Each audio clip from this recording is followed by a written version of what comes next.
नमस्कार, मैं विष्णु शर्मा आप सभी का आपके ही अपने चैनल विष्णु एडीपी में हार्दिक स्वागत करता हूं। और बहुत से लोगों ने कमेंट्स किया था कि सर आप हमें एनसीईआरटी की बुक का ट्रांसलेशन करके बताइए, सीबीएसई की बुक का ट्रांसलेशन करके बताइए। तो वही मैं लेकर आया हूं। आज की स्टोरी बहुत ही अच्छी है। ग्रामेटिकल पोर्शन कवर करेंगे, नए नए वर्ड की मीनिंग जानेंगे। बहुत ही अच्छी स्टोरी से आपको मोरल भी आपको बहुत ही अच्छी मिलने वाली है। तो चलिए स्टार्ट करते हैं। स्टोरी का टाइटल है मोमेंट ऑफ ट्रुथ। मोमेंट यानी होता है पल या फिर क्षण, ठीक है। ऑफ यानी कि या का, ट्रुथ यानी सच्चाई, सच्चाई का पल या सच्चाई का क्षण। अब ऐसा टाइटल क्यों दिया गया है आपको पता चलने वाला है और बहुत ही अच्छी से सीख मिलने वाली है।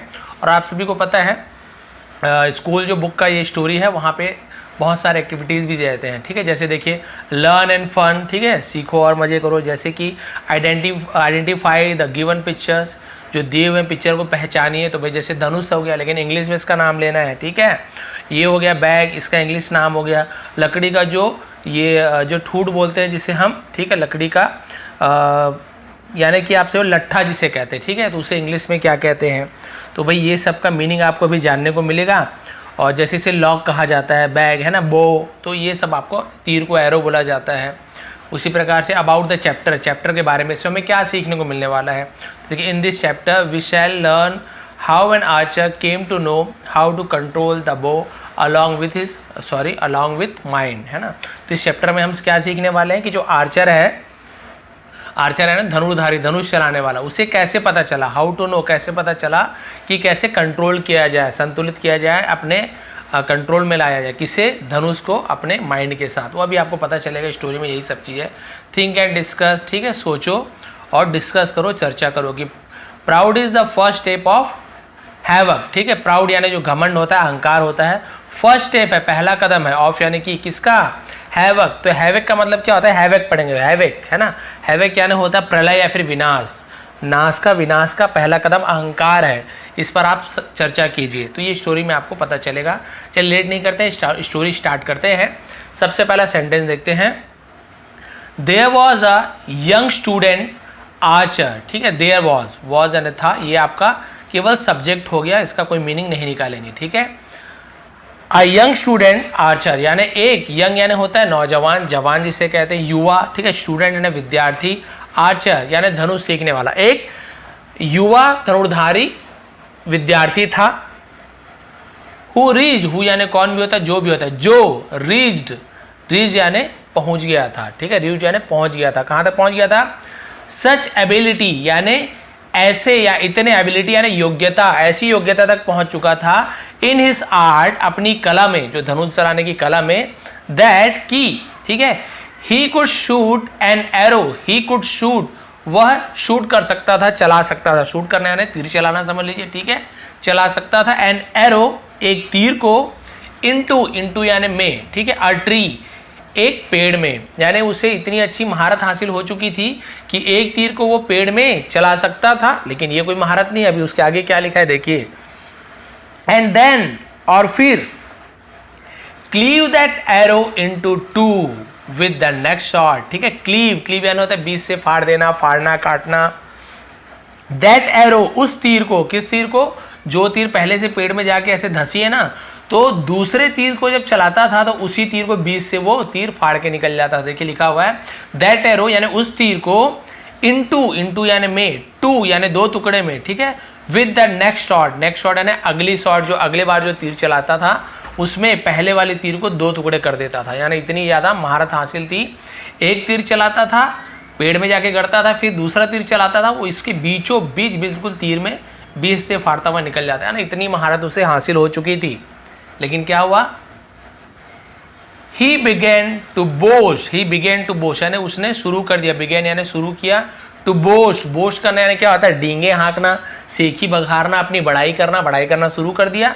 दैट की he was a greater archer than his guru, he was, वह था, वो क्या था, अ ग्रेटर आर्चर यानी एक महान, ग्रेटर यानी सबसे अच्छा, ठीक है, आर्चर यानी होता है धनुर्धारी, धनुष चलाने वाला, एक महान धनुर्धारी है, अच्छा धनुर्धारी है। देन की यूज़ कब करते हैं, जब कंपेयर करते हैं दो लोगों में। तो किस में कंपेयर हो रहा है, इस आर्चर में और उसके गुरु में, तो इसलिए देन का यूज़ किया गया है, ठीक है। हिज गुरु, उसके गुरु या अपने गुरु से, तो उसने बोस्टिंग शुरू कर दी, बड़ाई मारना, कि वो अपने गुरु से भी महान या अच्छा क्या है, धनुर्धारी है, अपने गुरु से भी अच्छा धनुष चलाता है। अब क्या हुआ, अब घमंड आ गया, अहंकार आ गया। वन डे, एक दिन, हिज गुरु, उसके गुरु, गुरु यानी गुरु भी गुरु लिखा हुआ है इसमें, ठीक है, टीचर जो होते हैं सिखाने वाले, क्या हुआ, उनके गुरु, अ वेनरेबल, वेनरेबल यानी होता है सम्मानित, आदरणीय, ठीक है, सम्मानित, सज्जन कहते हैं। ओल्ड मैन, एक सम्मानित बूढ़े व्यक्ति थे, इन हिज 70s यानी 70 साल के, ठीक है। आज द यूथ, आज यानी पूछा, द यूथ यानी उस युवा से, उस नौजवान से, टू अ कंपनी, ठीक है। अ कंपनी का मतलब क्या होता है, अ कंपनी का मतलब होता है कि अपने साथ में ले चलना, क्या होना, उसके साथी होना, ठीक है। तो उसने कहा कि भाई चलो मेरे साथ चलो, कहाँ चलो मेरे साथ, हिम यानी उसे, मेरे साथी बन जाओ, ऑन अ ट्रिप यानी एक ट्रिप पर, एक यात्रा पर, ठीक है, मेरे यात्रा पर तुम क्या बन जाओ, मेरे साथी बन जाओ। अक्रॉस द हिल, हिल के आर पार या उस पार, अक्रॉस द हिल यानी क्या होता है, हिल यानी होती है पहाड़ी, तो पहाड़ी के उस पार। तो उसने कहा कि भाई पहाड़ी के उस पार तक तुम मेरे क्या बन जाओ, साथी बन जाओ, उस तरफ या मेरे साथ चलो, ठीक है, कंपनी यानी मेरे साथी बन जाओ, मेरे साथ चलो। भाई उसने कहा कि पहाड़ के उस तरफ यात्रा करेंगे, पहाड़ के उस तरफ, तो मेरे साथ चलो, साथी बन जाओ। क्लियर हो गया यहाँ तक के? अब क्या हुआ, द जर्नी यानी होता है यात्रा, ठीक है, वॉज अनएवेंटफुल, ठीक है। अनएवेंटफुल का मतलब क्या होता है, ऊंचा नीचा, अनएवेंटफुल यानी ऊंचा नीचा, ऊबड़ खाबड़, ठीक। अंटिल जब तक, दे केम टू अ डीप, दे केम वे पहुंच गए, टू ये आपका बताया था आपको मैं कल, है ना, यूज करना, टू का यूज कैसे होता है, संबंध बताता है किसी से। अ डीप यानी एक गहरे, ठीक है, कैजम, इसे कैजम पढ़ते हैं, तो कैजम यानी होता है खाई, तो आप लोग इसे नोट भी करें, कैजम पढ़ते हैं, ठीक है, कैजम, कैजम यानी खाई। तो भाई जब तक कि वो गहरे खाई में नहीं पहुंच गया तब तक का रास्ता क्या था, ऊबड़ खाबड़ था, ऊंचा नीचा था, उसे ही हम अनएवेंटफुल कहते हैं, ठीक है। तो ये थोड़ा एनसीईआरटी की सीबीएसई की बुक में थोड़ा सा इंग्लिश थोड़ा हार्ड रहता है, हार्ड वर्ड यूज़ करते हैं, जो कि बहुत अच्छी बात है, हमें तो वैसे ही चाहिए, थोड़ा एडवांस में जाना है तो ठीक है। अब उसके बाद क्या हुआ देखते हैं, अ सिंगल यानी एक, सिंगल यानी एक अकेला, एकलौता, है ना, एक अकेला। लॉग यानी होता है लकड़ी का लट्ठा, जो मैंने आपको बताया था, मोटा लकड़ी का टुकड़ा, लट्ठा, उसे लॉग कहते हैं। स्पैंड यानी फैला हुआ था यहाँ से वहाँ तक। द कैजम यानी खाई में, ठीक है, खाई के बीच में क्या हुआ था, ये जो लॉग था वो यहाँ से वहाँ खाई के ऊपर फैला हुआ था, बिछा हुआ था। The guru walk down to the centre of the log, the guru, अब उसके गुरु, ठीक है, वो वहाँ पे शिक्षा देने लाए थे उसे, अब वो क्या किए, वॉक डाउन यानी नीचे उतरे, on the centre of the log, ठीक है, अब नीचे उतर के कहाँ चले गए, centre of the log, centre यानी होता है बीच में, किसके, उस लॉग के। अब लॉग आपको बता दियो मैं, उस खाई के बीच तक वो क्या किए, वो चले गए, बीचों बीच चले गए। अब उन्हें शिक्षा देने के लिए, सिखाने के लिए उसको, है ना, अब क्या हुआ, सीख देने के लिए। और फिर क्या किया उन्होंने, अनसोल्डर्ड, ठीक है, अनसोल्डर्ड मतलब क्या होता है, जैसे कंधे से धनुष को उतारना, उतार देने को हम अनसोल्डर्ड कहते हैं, ठीक है, अनसोल्डर्ड। धनुष को निकालिए, देखिए लिखा हुआ धिस बो यानी होता है धनुष, अपने धनुष को उसने कंधे से उतार लिया। एंड टेकिंग एन एरो, और टेकिंग यानी लिया, क्या लिया, एन एरो, एक तीर को लिया। Shot into a tree, shot यानी चला दिया, ठीक है, इनटू अ ट्री, पेड़ पर चलाया। ऑन द अदर साइड, दूसरे तरफ, ठीक है, यानी खाई के दूसरे तरफ जो पेड़ था उस पर तीर को चला दिया। हिज नेक्स्ट शॉट, और जो उसकी अगली शॉट थी, अगले बार जो तीर चलाया, क्लीव्ड यानी उसने चीर दिया, फाड़ दिया। The first arrow into two, पहले तीर को दो भागों में। जैसे उसके स्टूडेंट को ये चीज़ करने आता था तो बहुत घमंड था, लेकिन भाई वो तो गुरु है ना, उनको तो आएगा ही आएगा। तो वो उस खाई के बीच में, सोचिए कितना बैलेंस की जरूरत है, खाई के बीचों बीच गए उनके गुरु, पहला तीर चलाया पेड़ पे और दूसरा तीर को बीच से फाड़ दिया, दूसरा तीर चलाकर। अब चलिए, ये तो गुरु ने कर दिया, अब क्या हुआ, नाउ, अब इट्स योर टर्न, अब तुम्हारी पारी है, बोलते हैं तुम्हारी बारी है, तुम्हारी पाली है वो, ठीक है, अब तुम्हारी टर्न है, तुम्हारी बारी है। ही सेड, उसने कहा। Walking back to where his student was standing, walking back, ठीक है, वापस जाकर, टू वेयर यानी कहाँ भी होता है, जहाँ पे, जहाँ हिज स्टूडेंट, उसका विद्यार्थी, वह स्टैंडिंग खड़ा हुआ था, वापस जाकर जहाँ पर उसका विद्यार्थी खड़ा हुआ था वहाँ जाके बोला चलो अब तुम्हारी बारी है, अब तुम चलाओ। बहुत तो डींगे हाँकते थे, ठीक है। द यूथ स्टेप्ड केयरफुली, अब वो जो यूथ था, नौजवान था, युवा था, स्टेप्ड यानी कदम बढ़ाया, केयरफुली, केयरफुली यानी होता है सावधानी से, ऑन द लॉग, ऑन यानी पर, द लॉग यानी उस लकड़ी के, है ना, लकड़ी के आपको बताया था जो मोटा जो भाग होता है, लट्ठा, लकड़ी के लट्ठे पर एकदम केयरफुली, ध्यान से अपने पैर को मतलब कदम को आगे बढ़ाया। एंड वेरी स्लोली, और बहुत धीरे से, एंड केयरफुली और ध्यान पूर्वक, ठीक है, ध्यान देकर, मेड हिज वे यानी अपने रास्ते को किया, क्या किया, टू द मिडिल यानी बीच रास्ते तक पहुंचा। देखिए बीच रास्ते तक, ये वही हुआ है, बीच रास्ते तक पहुंच गया, कैसे कैसे करके, बड़ा सुरक्षित होकर, मतलब बहुत carefully. But his heart was in his mouth, लेकिन उसका दिल, वॉज यानी था, इन हिज माउथ उसके मुंह में, यानी उसका दिल उसके मुंह में आ गया था घबराहट के कारण। नीचे खाई इतना गहरा, बीच में केवल एक मोटा सा मतलब लकड़ी का लट्ठा बस रखा हुआ है। अब वो चलते चलते आया, नीचे खाई, उसका दिल आप समझ सकते हो कितना घबरा गया होगा। तो वही बोलते हैं ना, मतलब दिल मुंह में आ जाना, एकदम ज़्यादा घबरा जाना। ही न्यू, वह जानता था, दैट की, if he lost his footing, if he lost यदि वो खो देता है, हिज फुटिंग, अब फुटिंग यानी क्या होता है, जैसे हम बोलते हैं ना बैलेंस, है ना, बैलेंस बनाना, उसे हम फुटिंग कहते हैं। क्या कहते हैं, स्थिरता, नींव या फिर बैलेंस, फुटिंग कहते हैं। कि वो अपनी स्थिरता जो रुका हुआ ना, स्थिर है, वो खो देगा, अपने जो बैलेंस है उसे खो देगा, ठीक है। वो जानता था। He would push to the death, he would यानी सॉरी वुड, विल का वुड, किया जाएगा, पुश यानी धकेला जाएगा, टू द डेथ यानी क्या हो जाएगा, उससे वो मौत के घाट उतार दिया जाएगा, उतर जाएगा, मौत की तरफ धकेल दिया जाएगा, ऐसे इसका मीनिंग होता है। हिज हैंड्स ट्रेम्बल्ड, उसके जो हाथ थे, हैंड्स यानी हाथ, क्या हो रहे थे, ट्रेम्बल्ड यानी थरथरा रहे थे, कपकपा रहे थे, ठीक है।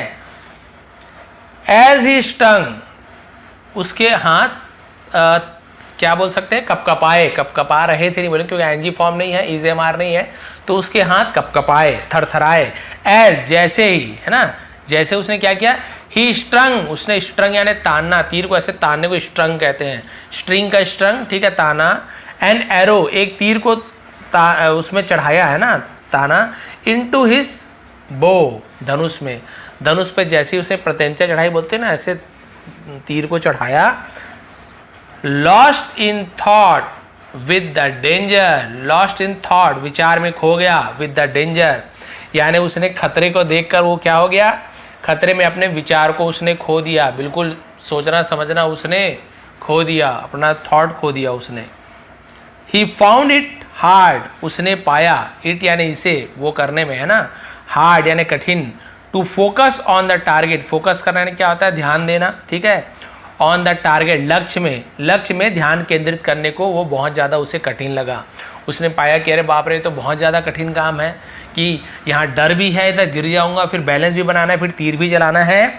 देयरफॉर इसलिए, when he let go of the arrow, है ना, जब उसने लेट गो ऑफ यानी जाने दिया या छोड़ दिया, एरो जब उसने तीर को छोड़ा, तीर को जाने दिया, इट मिस्ड, वह मिस्ड हो गया यानी चूक गया, द ट्री ऑल टुगेदर यानी पूरी तरीके से, पूरी तरह से वो पेड़ को वो चूक गया। यानी पहले तो क्या करता था, तीर को पेड़ में चलाता था, फिर दूसरे तीर को उस तीर से चीर देता था, लेकिन इस बार देखो जब डर है, बैलेंस नहीं है, तो उतना अच्छा धनुष चलाने तो आता है उसे, धनुष बाण, लेकिन देखो यहाँ पे उतने बड़े पेड़ में ही वो निशाना नहीं लगा पाया और पूरी तरीके से पेड़ को मिस कर दिया, चूक गया। क्राइंग, रोते हुए, ही टर्न अराउंड, वह पीछे मुड़ा, और टर्न अराउंड मुड़ा, ठीक है, वह मुड़ा, हेल्प मी, मेरी मदद कीजिए। ही शाउटेड टू हिज गुरु, वह चिल्लाया, टू हिज गुरु यानी अपने गुरु के ऊपर चिल्लाया, यानी चिल्लाया कि चिल्लाते हुए पुकारा। आई विल फॉल, मैं गिरूंगा, है ना, चिल्लाते हुए बोले कि मैं गिरूंगा या गिर जाऊंगा। The old man walked up to him, the old man बूढ़ा आदमी, वॉकड अप यानी वो आगे चला, ऊपर चला, टू हिम उसके पास ऊपर चल के गया, टूक हिज हैंड उसका हाथ लिया, एंड स्टेपिंग बैकवर्ड और पीछे चलने लगा, स्टेपिंग बैकवर्ड यानी पीछे कदम रखने लगा। लेट हिम टू सेफ्टी, और उसे सुरक्षित ले आया, ठीक है, लेट हिम यानी उसे किया, सुरक्षित किया। Neither of them said a word on the return journey, neither of them, them यानी उनमें से, नीदर यानी ना तो ये ना तो वो, ना तो गुरु ना तो शिष्य, तो नीदर का यूज करते हैं, ठीक है। ना तो ये ना तो वो, उसके लिए नीदर का यूज करते हैं। अब ऑफ देम यानी उनमें से ना तो ये यानी ना तो वो गुरु ना तो वो चेला, दोनों सेड अ वर्ड यानी एक भी शब्द नहीं कहा, ऑन द रिटर्न लौटते समय, जर्नी यानी वापसी यात्रा के समय एक भी शब्द नहीं कहा, बट लेकिन the boy had much to thought about, the boy उस लड़के के पास, हैड यानी था, मच यानी बहुत ज़्यादा था, टू थॉट अबाउट यानी इस बारे में सोचने के लिए, लेकिन इस बारे में सोचने के लिए उस लड़के के पास बहुत कुछ था कि भाई आखिर क्या हुआ, कैसे करना चाहिए, मुझे क्या घमंड था, घमंड चूर हो गया, अब क्या करना, यानी बहुत कुछ सोचने के लिए था। ही हैड रियलाइज्ड उसे महसूस हुआ, ठीक है, तो हुआ, दिया, लिया, चुका था, चुकी थी, हैड रियलाइज थर्ड फॉर्म, तो पास्ट परफेक्ट है, उसे महसूस हुआ, दैट यानी कि to be a master of his heart, हिस्सा, टू बी यानी बनने के लिए, अ मास्टर, मास्टर यानी क्या होता है, उस काम में माहिर, ठीक है, ऑफ हिस आर्ट, अपनी कला में माहिर बनने के लिए, गुरु बनने के लिए, it was not enough to know, it was not enough ये काफी नहीं था, टू नो यानी जानना, हाउ टू कंट्रोल द बो यानी धनुष को कैसे कंट्रोल किया जाए, धनुष को कैसे नियंत्रित किया जाए, केवल ये जानना काफी नहीं था। He had to learn, he had to यानी उसे कुछ चीज करना था, तो हम had to का यूज करते हैं, ठीक है। He had to learn यानी सीखना, तो he had to learn यानी उसे सीखना था। How to control his mind to यानी भी, how to control कैसे कंट्रोल किया जाए, कैसे नियंत्रित किया जाए, his mind यानी अपने मन को, to यानी भी। इसका मतलब पूरा सेंटेंस का मतलब क्या हुआ कि केवल ये जानना काफ़ी नहीं था कि धनुष को कैसे नियंत्रित किया जाए, धनुष को कैसे बैलेंस किया जाए, लेकिन उसे ये सीखना था कि धनुष के साथ साथ मन को भी कैसे नियंत्रित किया जाए। भाई उसको धनुष चलाना आता था, लेकिन जब देखियो बीच में चला गया गहरे खाई के, तो उसका ध्यान उस धनुष चलाने पे नहीं था, धनुष चलाने आता था तो भी नहीं चला पाया, क्योंकि उसका मन नियंत्रित नहीं था। उसका मन क्या बोल रहा था, अब गिरूंगा तब गिरूंगा, अब गिरूंगा तब गिरूंगा। उसे ये सीखना था कि नहीं, अब मैंने बैलेंस बना लिया, मैं नहीं गिरूंगा, अब मुझे कंफर्म है नहीं गिरने वाला। पूरा ध्यान उसका तीर पे, धनुष पे होना चाहिए, लक्ष्य पे होना चाहिए, तब वो नहीं गिरेगा। लेकिन इसका ध्यान तो भटक गया था, माइंड भटक गया था, इसलिए ऐसे इसे कहा गया है कि कभी भी हमें क्या नहीं करना चाहिए, घमंड नहीं करना चाहिए। देखिए मोरल क्या मिलती है, a proud man always falls, a proud man यानी घमंडी व्यक्ति, अहंकारी व्यक्ति, ऑलवेज यानी हमेशा, फॉल्स यानी गिरता है। अहंकारी व्यक्ति, अभिमानी व्यक्ति हमेशा गिरता है। यानी गिरना मतलब ये नहीं कि हमेशा जमीन से गिरे, गिरना मतलब हर चीज़ से गिर जाता है। सामने वाले की इज्जत, मतलब उसके जो उनकी जो इज्जत रहती है ना, उनका जो सम्मान होता है वो गिर जाता है। अरे ये तो अहंकारी है, घमंडी, इसका क्या सम्मान करे, तो हर चीज़ गिर जाता है, व्यवहार गिर जाता है, आदमी सामने वाला आपको सम्मान नहीं देते, तो इसलिए कहा गया है a proud man always falls. इसी प्रकार से एक्सरसाइज दिए रहते हैं, बहुत ईजी है, बच्चों के लिए मान के चल सकते हैं। A young student archer had या fill in the blank on his ability, तो वो क्या करता था, एरोगेंट, प्राउड है ना, पॉम्पस या फिर प्लीज, तो यहाँ पे प्राउड आएगा, तो ये प्राउड में लग जाएगा। A young student archer began to, उसने क्या शुरू किया, बिगेन टू है ना, ब्रैग, डिस्प्ले, बोस्ट, एंजॉय, अपने आर्ट को क्या करना शुरू कर दिया, बोस्ट करना शुरू कर दिया। बोस्ट यानी होता है डींगे हाँकना शुरू कर दिया, है ना। The youth step on the log, log पे उसने कैसे चलना शुरू किया, ठीक है, कॉस्टली या विलिंगली या जेंटली या फिर केयरफुली, आपने पढ़ा है केयरफुली, तो आपको यहाँ पे भी मिल जाएगा। जैसे आप जाएंगे स्टोरी में तो आपको पता है, देखिए the youth stepped carefully on the log, carefully, तो भाई इस प्रकार से आंसर आपके बुक में ही रहता है, ठीक है। और देखिए neither of them said a fill in the blank on the return journey, तो क्या हुआ, सेंटेंस है ना, वर्ड, यहाँ पे वर्ड आएगा कि दोनों ने एक भी वर्ड नहीं कहा था। अब भी हमने देखा था, देखिए neither of them said a word on the return journey, word, एक शब्द भी नहीं कहा इस प्रकार से। और क्या लिखा हुआ है, the guru asked the youth to accompany him on a trip across the, क्या था, अक्रॉस द रिवर था कि सी था कि माउंटेन था कि हिल्स था, जी हाँ आपने सही आंसर बताया, अक्रॉस द हिल्स, तो यहाँ पे हिल्स में यहाँ पे सही आंसर आएगा। बॉक्स नहीं बना हुआ है लेकिन फिल इन द ब्लैंक दिया हुआ है। Young student Archer was talented in his ability था कि आर्ट था, इन हिज आर्ट आएगा। इस प्रकार से आप बहुत सारी चीज़ें यहाँ पे फिल इन द ब्लैंक और बहुत सारी चीज़ें दिया होता है, जिसे स्कूल में तो करवाते हैं, और ऐसी क्लास चाहिए तो वो भी मैं लेके आऊँगा। लेकिन आज था मेन हमें स्टोरी ट्रांसलेशन करना, उसका हमें ग्रामेटिकल पोर्शन कवर करना, मीनिंग जानना, और सबसे अच्छी बात है इसका मोरल। इससे हमें मोरल क्या मिलती है, कभी भी हमें अहंकार नहीं करना चाहिए, घमंड नहीं करना चाहिए। यदि वो घमंड नहीं करता तो सब खुश रहते हैं, अरे बाप रे इसको इतना आता है, इतना, उसके बाद भी इसे घमंड नहीं। हम लोग खुद बोलते हैं इतने पैसे वाला है लेकिन उसे इस बात की बिल्कुल भी घमंड नहीं है, तो इज्जत बढ़ जाती है। ठीक है, इतना ज्ञानी है, इतना ज्ञान है इसके पास, इतना नॉलेज है, फिर भी अपने आप में घमंड नहीं करता, ऐसी उसकी इज्जत बढ़ जाती है। लेकिन वो बार बार अपने आप को डींगे हाँकना शुरू कर दे, ठीक है, तो फिर क्या होगा, यदि बोस्ट करना शुरू कर दे, बोस्टिंग शुरू कर दे, अरे मैं सबसे होशियार हूँ, मेरे पास इतना पैसा है किसी के पास नहीं है, तो वैसे ही पैसा होगा लेकिन इज्जत नहीं मिलेगी, ज्ञान होगा लेकिन इज्जत नहीं मिलेगी। इसलिए कहा गया है कभी भी घमंडी नहीं बनना चाहिए। तो ये थी आज की स्टोरी। थोड़ी भी अच्छी लगी हो तो प्लीज़ लाइक करेंगे, शेयर करेंगे। आप सभी का बहुत बहुत धन्यवाद। नीचे टेलीग्राम लिंक को ज्वाइन कर लीजिए, वहाँ पे PDF प्रोवाइड कर दूंगा।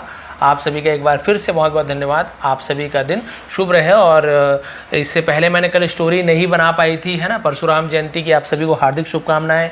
ईद भी आई, ईद की भी आप सभी को हार्दिक शुभकामनाएं। तो आप सभी को, सभी त्यौहार की आप सभी को हार्दिक शुभकामनाएं। त्यौहार सबका होता है, आप सभी मनाएं, खुशी से मनाएं और आपस में मिलजुल कर रहें। बहुत बहुत धन्यवाद।